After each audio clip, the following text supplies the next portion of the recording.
बिस्मिल्लाहि मिनश्शैतानिर्रजीम बिस्मिल्लाहिर्रहमानिर्रहीम अस्सलामु अलैकुम. This is me Sajjad Ahmed, your computer teacher from Baria College Kareem campus. Dear students, today I am going to teach you chapter number 9 from your book, that is Introduction to PowerPoint 2013. तो इससे पहले कि मैं ये chapter पढ़ाना आप लोगों को स्टार्ट करूं, आप लोग अपनी बुक में भी इस चैप्टर को ओपन करके अपने साथ रख लें, ताकि जैसे जैसे मैं वीडियो में आपको ये चैप्टर एक्सप्लेन करता जाऊं, ऐसे ऐसे साथ साथ आप लोग अपनी बुक में भी इस चैप्टर को रीड करते जाएं, ताकि आपको आसानी से अपनी बुक का जो कंटेंट है, जो मटेरियल बुक में दिया गया है, वो भी आपको आसानी से समझ में आना स्टार्ट हो जाए. तो आए इस चैप्टर को स्टार्ट करते हैं. इसमें सबसे पहले तो आपको ये बताया जाएगा कि प्रेजेंटेशन क्या होती है और पावर पॉइंट क्या होता है. ठीक है, पेपर में इससे रिलेटेड कोई क्वेश्चन भी आ सकता है कि व्हाट इज़ प्रेजेंटेशन, या what do you mean by presentation, या यूँ कह सकता है कि डिफ़ाइन पावर पॉइंट. तो आपने ये जो टेक्स्ट मैंने आपके सामने डिस्प्ले की है, आपकी बुक में भी मौजूद होगी. इसको टिक कर लें और इसको ज़हन नशीन कर लें कि इसका आंसर इसी में मौजूद है. तो सबसे पहले बात करेंगे हम लोग कि जो प्रेजेंटेशन है वो क्या होती है. तो ये एक छोटी सी लाइन आपने जहन में रखनी है कि presentation is a systematic display of information. ठीक है, बस इतना लिख देंगे तो काफ़ी हो जाएगा कि सिस्टमेटिक डिस्प्ले ऑफ इंफॉर्मेशन जो है उसे हम क्या कहते हैं, प्रेजेंटेशन कहते हैं. उसके बाद ये पावर पॉइंट की डेफिनेशन दी गई है. अब पावर पॉइंट की डेफिनेशन को आप आसान अल्फाज में भी लिख सकते हैं कि PowerPoint is a application software that we used for creating presentations. ठीक है, प्रेजेंटेशंस को बनाने के लिए जो सॉफ्टवेयर यूज़ किया जाता है कंप्यूटर में, उसे पावर पॉइंट कहा जाता है. अब पावर पॉइंट क्यों बनाया गया और किस किस्म प्रेजेंटेशंस किस किस्म की होती हैं, इससे मुराद ये है कि मिसाल के तौर पर अब पाकिस्तान के प्रोविंसेस का कुछ डेटा है जो बहुत सारे लोगों को दिखाना चाह रहे हैं, बताना चाह रहे हैं उसके बारे में, तो उसको आप कैसे बताएंगे. तो उसके लिए आपके पास एक ऑप्शन ये है कि आप कोई बोर्ड वगैरह यूज़ कर लें, उस पर लिख कर दिखा दें, या कुछ चार्ट्स वगैरह बना लें और उनको एक दीवार पर, एक बोर्ड पर प्लेस कर दें और वन बाय वन बताते जाएं. तो और अगर इसको और अच्छे अंदाज में जो टेक्स्ट की अपीयरेंस है वो और ज़्यादा खूबसूरत हो, तो उसके लिए आप क्या कर सकते हैं कि कंप्यूटर की मदद से आप इस प्रेजेंटेशन को उन्हें दे सकते हैं, उन्हें बता सकते हैं, इन सूबों के बारे में इंफॉर्मेशन दे सकते हैं. तो उसके लिए आप क्या करेंगे, आप कंप्यूटर को यूज़ करेंगे. अब कंप्यूटर में प्रेजेंटेशन बनाने के लिए जो सॉफ्टवेयर आप यूज़ करेंगे वो कहलाएगा पावर पॉइंट. तो उम्मीद करता हूँ कि इसके हवाले से जो इन्फॉर्मेशन है वो आपने गेट कर ली होगी. तो आए देखते हैं कि सबसे पहले तो हम इसे चलाना सीखेंगे कि इस सॉफ्टवेयर को रन कैसे करते हैं. ठीक है बेटा, तो उसको चलाने का तरीकाकार ये है कि अगर आपके पास पावर पॉइंट इंस्टॉल है पहले से लैपटॉप में, कंप्यूटर में, तो आप उसको रन करेंगे. अगर नहीं है तो आपको पहले एम एस ऑफिस की सीडी या फिर online M S office install करना पड़ेगा, और एम एस ऑफिस के अंदर पावर पॉइंट का जो सॉफ्टवेयर है वो मौजूद होगा, वो भी आपके कंप्यूटर में इंस्टॉल हो जाएगा. अब इसको रन करने का तरीकाकार ये है कि आप सबसे पहले प्रोग्राम्स पर क्लिक करेंगे. उसके बाद आपके सामने एक मेन्यू पॉपअप हो जाएगा. उसमें पर सबसे पहले आप स्टार्ट बटन पर क्लिक करेंगे, फिर प्रोग्राम्स पर क्लिक करेंगे. प्रोग्राम्स पर जैसे ही क्लिक करेंगे एक न्यू मेन्यू पॉपअप हो जाएगा.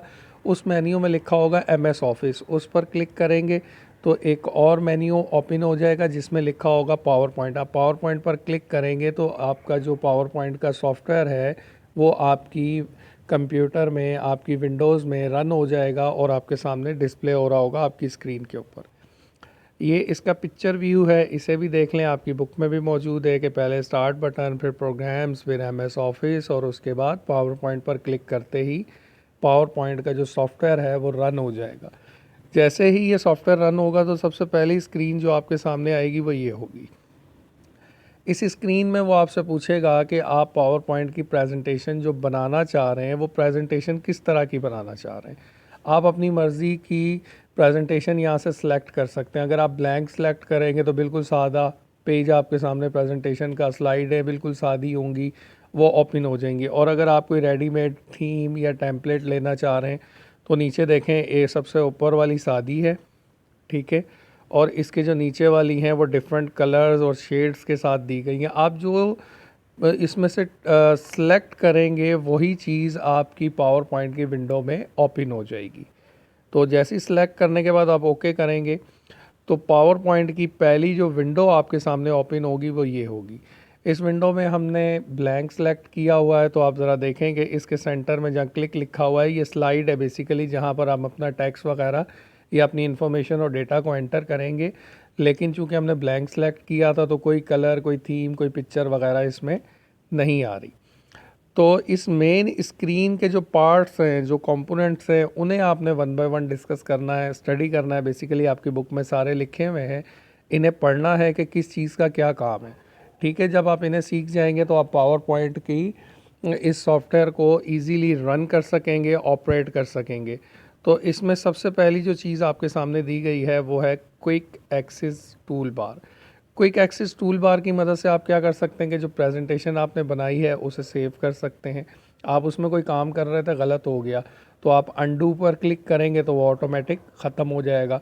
आप कह रहे हैं कि नहीं, मेरे को ये काम रखना था, गलती हो गई, मैंने ख़त्म कर दिया, तो आप रीडू कर दें, वो वापस आ जाएगा, ठीक है। इसकी शॉर्टकट कीज़ भी आपको पढ़ाई गई थी प्रीवियस क्लासेस में कि Ctrl+Z फॉर अंडू और Ctrl+Y फॉर रीडू।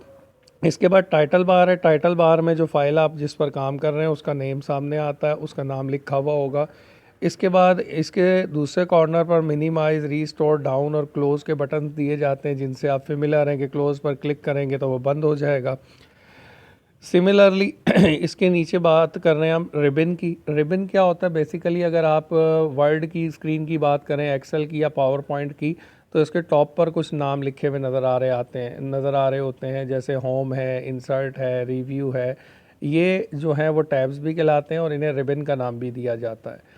बेसिकली ये होते क्या हैं, ये ग्रुप होता है टूल्स का। आप जब इस पर क्लिक करते हैं तो इसके अंदर जितने टूल्स हैं वो सारे नीचे डिस्प्ले होना शुरू हो जाते हैं, तमाम ऑप्शन सामने आ जाते हैं जिन्हें आप अपनी मर्ज़ी से यूज़ कर सकते हैं। इसके बाद बात कर रहा है डायलॉग बॉक्स लॉन्चर की। डायलॉग बॉक्स लॉन्चर क्या होता है, ये कुछ रिबन्स के अंदर मौजूद होता है। इसमें ये होता है कि कुछ टूल्स ऐसे होते हैं जो फ्रंट पर नज़र आ रहे होते हैं और कुछ टूल्स ऐसे होते हैं जो नज़र नहीं आ रहे होते। तो आप जब इस पर क्लिक करेंगे तो वो कमांड जो आपके सामने नज़र नहीं आ रही होती, एक्स्ट्रा एडिशनल कमांड्स होती हैं, वो भी आपके सामने डिस्प्ले हो जाएंगी। इसके बाद बात करते हैं slide navigation pan. Slide navigation pan जो है वो लेफ़्ट हैंड साइड पे नज़र आ रहा होता है। इसमें तमाम स्लाइड जो आपकी प्रेजेंटेशन में मौजूद हैं वो आपको दिख रही होती हैं, ठीक है।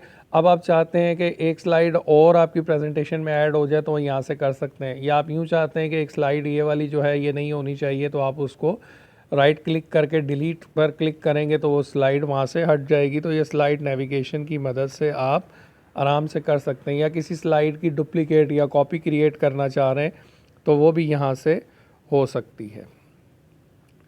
इसके बाद हम मूव करेंगे नेक्स्ट स्लाइड के ऊपर, ठीक है। नेक्स्ट ऑप्शंस जो दिए गए हैं इसके, उनको देखेंगे कि उसमें हमें क्या दिया गया है। इसको आपने अच्छे तरीके से घर पर स्टडी करना है, रीड आउट करना है, ताकि आप लोगों को ये चीज़ें समझ में आ जाएं। इसके बाद जो है वो रूलर की बात कर रहा है, ठीक है। रूलर बेसिकली जो होता है वो जो आपकी स्लाइड होती है उसमें वाइट स्पेस को सेट करने के लिए, या कोई पिक्चर या ऑब्जेक्ट या टेक्स्ट दी गई है तो उसकी अलाइनमेंट की जो सेटिंग होती है कि वो किस एरिया में नज़र आए, उसके लिए रूलर्स को यूज़ किया जाता है। उसके बाद बात कर रहा है स्लाइड पैन की। स्लाइड पैन बेसिकली वो एरिया होता है जहाँ पर आपकी स्लाइड मौजूद होती है, जिस पर आप काम कर रहे होते हैं। तो स्लाइड पैन में जाके आप अपनी स्लाइड में मौजूद टेक्स्ट को एडिट कर सकते हैं, ठीक है। उस पर जो काम करना चाहें वो यहाँ से कर सकते हैं। उसके बाद है प्लेस होल्डर, और इसके साथ ही मैं जो है वो नोट्स को भी डिस्कस कर लेता हूँ। प्लेस होल्डर बेसिकली एक टेक्स्ट बॉक्स होता है जो आपने अपनी पावर पॉइंट की पहली विंडो में देखा था कि बीच में एक टेक्स्ट बॉक्स जिसमें क्लिक लिखा हुआ था। तो ये प्लेस होल्डर उस जगह को कहते हैं जहाँ पर आप अपनी टेक्स्ट को एंटर कर सकते हैं, और नोट से मुराद उसके नीचे वाला एक और टेक्स्ट बॉक्स होता है जहाँ पर आप मज़ीद डेटा को एंटर कर सकते हैं। लेट्स से कि आपने ऊपर वाले टेक्स्ट बॉक्स में सिंध लिख दिया और सिंध के हवाले से जितनी डिटेल है वो नोट्स की सूरत में उसके नीचे आपने डाल दी। कमेंट कमेंट से मुराद, अगर आप कमेंट को यूज़ करेंगे, आप अपनी स्लाइड में कोई कमेंट्स वगैरह ऐड करना चाह रहे हैं तो वो यहाँ से आप लोग कर सकते हैं। इसके बाद बात कर रहा है वो व्यू बटन्स की। व्यू बटन से मुराद ये है कि जो प्रेजेंटेशन आपने बनाई है उसको आप किस अंदाज में देखना चाह रहे हैं, नॉर्मल में, ठीक है, स्लाइड में देखना चाह रहे हैं या स्लाइड शो की सूरत में देखना चाह रहे हैं, तो जिस तरीके से आप देखना चाह रहे हैं ये इसके साइज़ के हवाले से होता है, वो यहाँ से आप सेलेक्ट कर लेंगे तो उस सूरत में आपको दिखना स्टार्ट हो जाएगी। जूम कंट्रोलर, जूम से मुराद आप समझ सकते हैं कि जब आप इसको सेलेक्ट करेंगे तो स्लाइड जो है वो जूम होकर आपके सामने आ जाएगी। अब आपने अगर स्लाइड को जूम कर लिया है तो आपको डेफिनेटली स्क्रॉल बार को जो है वो यूज़ करना पड़ेगा स्लाइड का ऊपर और नीचे का एरिया देखने के लिए, ठीक है, या राइट या लेफ़्ट। तो उसके लिए आप वर्टिकल और हॉरिजॉन्टल जो स्क्रॉल्स दिए जाते हैं उनको यूज़ करेंगे, ठीक है। ये थे स्क्रीन के वो कंपोनेंट्स, वो पार्ट्स जो आपकी मेन स्क्रीन पर मौजूद होते हैं, जिन्हें आपने आराम से डिस्कस कर लिया, देख लिया। अब इसके बाद आप ये देखेंगे कि एक नई प्रेजेंटेशन जो आप क्रिएट करने जा रहे हैं वो किस किस तरह की हो सकती है। तो पहले ही आपको बताया गया, मैंने जैसे कि डिस्कस किया कि आप अगर ब्लैंक सेलेक्ट करेंगे तो ब्लैंक आ जाएगी, टेम्पलेट सेलेक्ट करेंगे तो टेम्पलेट आ जाएगी, ठीक है। अगर कोई थीम वगैरह लेना चाहें तो वो उस तरह की प्रेजेंटेशन, यानी 3 तरीके की प्रेजेंटेशन आप इस सॉफ्टवेयर की मदद से डिज़ाइन कर सकते हैं, बना सकते हैं। अब बात ये करनी है कि आपने प्रेजेंटेशन बना ली लेकिन आपने ब्लैंक पर बनाई और अब आप चाहते हैं कि नहीं जी इसमें कुछ कलरफुल काम हो जाए, कोई थीम्स वगैरह ऐड हो जाएं, तो उसके लिए आपको जो है वो बिल्कुल माइक्रोसॉफ्ट पावर पॉइंट ये फैसिलिटी देता है कि आप ब्लैंक जो आपने प्रेजेंटेशन बनाई है उसके अंदर आप कोई भी थीम वगैरह ऐड कर सकते हैं। तो उसके जो स्टेप्स हैं वो आपने याद रखने कि आपने सबसे पहले डिज़ाइन पर क्लिक करना है। डिज़ाइन के अंदर आपको क्या नज़र आएंगी, थीम्स। ये पिक्चर में आप देख लें थीम्स बनी हुई है, जिस पर आप क्लिक करेंगे वही थीम आपकी ब्लैंक प्रेजेंटेशन पर अप्लाई हो जाएगी। लेट से इनमें से कोई थीम आपको समझ में नहीं आ रही तो आप मोर के बटन पर क्लिक करेंगे तो ये थीम की जो गैलरी है वो आपके सामने ओपन हो जाएगी और उस गैलरी में से जो थीम आपको समझ में आए वो थीम आप क्या कर सकते हैं, अपनी प्रेजेंटेशन के ऊपर अप्लाई कर सकते हैं, ठीक है जी। इसके बाद बात करेंगे हम लोग टेम्पलेट्स की, कि अगर आप कोई टेम्पलेट यूज़ करना चाह रहे हैं तो उसका तरीकाकार, उसका मेथड क्या होगा। सबसे पहले बात यह है कि जब आप फर्स्ट विंडो आए तो आप वहीं से टेम्पलेट सेलेक्ट कर लें और उस टेम्पलेट पर काम करते चले जाएं तो ऑटोमेटिकली वो बन जाएगी। लेकिन अगर आप ऐसा नहीं कर रहे, आपने एक प्रेजेंटेशन ब्लैंक बनाई है और अब आप चाह रहे हैं कि कोई टेम्पलेट सेलेक्ट करें, तो उसका तरीकाकार भी आपको दिया गया है, ये देख लें। इसमें आपने फाइल पर क्लिक करना है, बैक स्टेज व्यू अपीयर हो जाएगा और बैक स्टेज व्यू में आपने न्यू को सिलेक्ट करना है। जब आप न्यू को सिलेक्ट करेंगे तो इसमें कुछ रेडीमेड टेम्पलेट्स होंगी जो आपके सामने आ जाएंगी। जैसे इसने मेडिकल की बात की है कि मेडिकल की टेम्पलेट लेनी है तो उसको सिलेक्ट कर लें। अगर आपकी मर्ज़ी की टेम्पलेट यहाँ पर नज़र नहीं आ रही तो फिर आप क्या करेंगे कि ऑनलाइन जाकर टेम्पलेट्स को सिलेक्ट कर लेंगे, ठीक है जी। अपनी मर्ज़ी की कोई भी जो ऑनलाइन टेम्पलेट है, ठीक है, उसके लिए गैलरी जो ओपन होगी ऑनलाइन, उसमें से कोई भी रिक्वायर्ड टेम्पलेट को आप सिलेक्ट करेंगे और सिलेक्ट करने के बाद उसको अपनी पास यूज़ करेंगे और उस पर कोई भी टेक्स्ट या इंफॉर्मेशन को ऐड करके आप अपने लिए एक अच्छी सी प्रेजेंटेशन तैयार कर सकते हैं, ठीक है बेटा।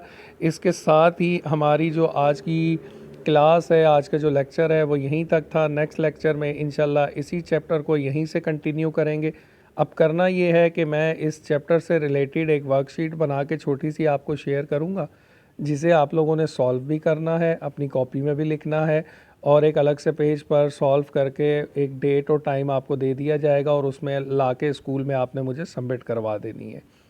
छोटे छोटे क्वेश्चंस होंगे लाइक व्हाट इज़ प्रेजेंटेशन, ठीक है, तो आपने उसके बारे में बता देना है कि systematic way of representing information, ठीक है। प्रेजेंटेशन की डेफिनेशन जैसे एक स्लाइड में मैंने आपको दिखाई, ठीक है। इसी तरीके से पूछ ले कि व्हाट इज़ पावर पॉइंट, तो या डिफ़ाइन पावर पॉइंट, तो आपने उसका एक छोटा सा आंसर बना देना है। जो स्क्रीन के कंपोनेंट्स आपने पढ़े हैं, क्विक एक्सेस बटन था, जूम स्लाइडर था, इसमें से किसी दो को डिफ़ाइन करने का कह दे तो वो आपने कर देना है, ठीक है। तो इसी तरीके से स्टेप्स पूछ ले कि how can we create presentation by using a template, right steps, तो आपने उसके स्टेप्स लिखने होंगे। तो ये छोटी छोटी बातें होंगी जो आपको पढ़ाई गई, समझाई गई, इन्हीं से रिलेटेड कुछ क्वेश्चन होंगे जो आपसे किए जाएंगे। तो इसके साथ ही बेटे आज का लेक्चर यहाँ पर ख़त्म होता है। अपना बहुत सारा ख्याल रखिएगा। अल्लाह हाफिज़।